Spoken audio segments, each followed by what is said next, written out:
আদিবাসী কংগ্রেসের এক গুরুত্বপূর্ণ বৈঠক হয় বৃহস্পতিবার। এদিন প্রদেশ কংগ্রেস ভবনে হয় বৈঠক। এতে উপস্থিত ছিলেন ত্রিপুরা প্রদেশ কংগ্রেসের দায়িত্বপ্রাপ্ত ইনচার্জ জারিতা লাইফরাং, বিধায়ক সুদীপ রায় বর্মন, প্রদেশ কংগ্রেস সভাপতি আশিস কুমার সাহা, প্রাক্তন বিধায়ক দিবাচন্দ্র রাঙ্কল সহ অন্যান্যরা। এদিনের সভায় আদিবাসী সমাজে প্রতিষ্ঠিত কিছু লোক কংগ্রেসে যোগদান করেন। কংগ্রেস নেতৃত্ব তাদের স্বাগত জানায়।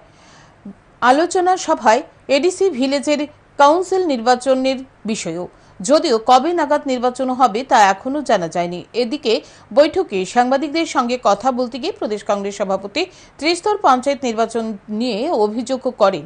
বিভিন্ন ব্লক এলাকায় সর্বদলীয় বৈঠকে যোগ দেওয়া বিরোধী দলের প্রতিনিধিরা আক্রান্ত হচ্ছেন। তার অভিযোগ, ব্লক অফিস চত্বরে আক্রান্ত হলেও বিডিও আইনি পদক্ষেপ নিচ্ছেন না।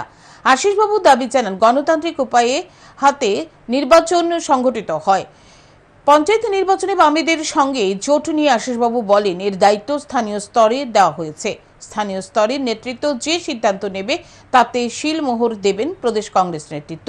কোথাও কোথাও আলোচনার মাধ্যমে জোট হবে, আবার কোথাও জোট হবে না।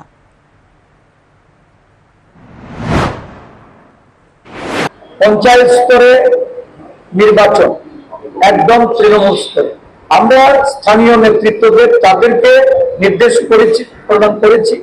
স্থানীয়ভাবে তারা যে সিদ্ধান্ত নেবে এই সিদ্ধান্ত প্রদেশ কংগ্রেস সেটাতে শিলমোহর।